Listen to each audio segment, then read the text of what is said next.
Cinema పరిశ్రమలో కొన్ని సినిమాలు తారల జీవితాలను ఎంతగా ప్రభావితం చేస్తాయనే విషయం ఏం మాయ చేసావే సినిమా చూస్తే కరెక్ట్గా అర్థమవుతుంది. గౌతమ్ వాసుదేవ్ మీనన్ దర్శకత్వంలో 2010 సంవత్సరంలో రూపొందిన ఈ చిత్రం నాగచైతన్య, సమంత జీవితాలను మలుపు తిప్పిన చిత్రంగా నిలిచిపోయింది. అయితే ఈ సినిమాలో హీరో పాత్రకు ముందుగా అనుకున్నది నాగచైతన్యను కాదట. ఆ విషయాన్ని తాజాగా తాను నటించిన Dominic and the ladies purse అనే సినిమా ప్రమోషన్ సందర్భంగా గౌతమ్ వాసుదేవ్ మీనన్ వెల్లడించిన ఆసక్తికరమైన సంఘటన గురించిన వివరాల్లోకి వెళితే, ఏం మాయ చేసేవే సినిమాను తమిళంలో విన్నై తాండి వరువాయ సినిమాగా గౌతమ్ మీనన్ తెరకెక్కించారు. ఈ సినిమాను తమిళంలో ఎల్రెడ్ కుమార్ నిర్మించగా, ఉదయనిధి స్టాలిన్ తన రెడ్ జైంట్ మూవీస్ సంస్థ ద్వారా డిస్ట్రిబ్యూట్ చేశారు. అయితే ఈ సినిమాను తెలుగులో ఇందిరా ప్రొడక్షన్స్ బ్యానర్పై మహేష్ బాబు సోదరి మంజులా ఘట్టమనేని నిర్మించారు.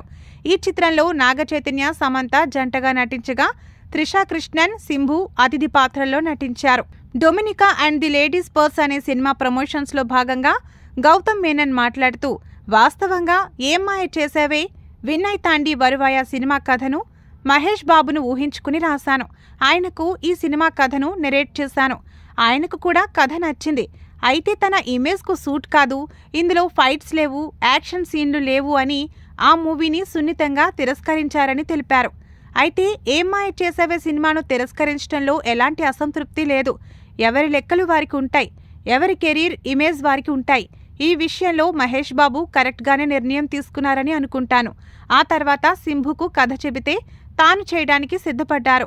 ఆయన అప్పటికే రొమాంటిక్ హీరోగా చాలా సినిమాలు చేశారు. అలాగే యాక్షన్ సినిమాల్లో కూడా నటించారు. కాబట్టి ఆయన ఈ సినిమాను చేయడానికి ఎలాంటి ఇబ్బంది లేదు అని గౌతమ్ మీనన్ చెప్పారు. అయితే ఏం మాయ చేసావా సినిమాలో సమంత, నాగచైతన్య ఇద్దరూ కలిసి తొలిసారి నటించారు. ఆ సినిమా షూటింగ్లో జరిగిన పరిచయం వారి మధ్య ప్రేమగా మారింది. ఆ ప్రేమ మరో మెట్టెక్కి పెళ్లి వరకు వచ్చింది. ఆ తర్వాత ప్రశాంతంగా నడుస్తున్న వారి కాపురంలో కలహాలు, విభేదాలు రావడంతో ఇద్దరు విడాకులు తీసుకున్న సంగతి తెలిసిందే. ఒకవేళ మహేష్ బాబు ఈ సినిమా ఒప్పుకుని ఉంటే చైతూ, శ్యామ్ మధ్య ఇంత జరిగేది కాదేమో అనే అభిప్రాయం వ్యక్తమవుతుంది. ఏం మాయ చేసావే చిత్రం సాధారణ ప్రేక్షకులనే కాకుండా సినిమా క్రిటిక్ను కూడా మెప్పించింది. ఈ చిత్రం బాక్సాఫీస్ వద్ద భారీ విజయాన్ని సాధించింది. సుమారుగా 10 కోట్ల రూపాయలతో రూపొందించిన ఈ చిత్రం అప్పట్లో 30 కోట్ల రూపాయలకు పైగా వసూళ్లను రాబట్టింది.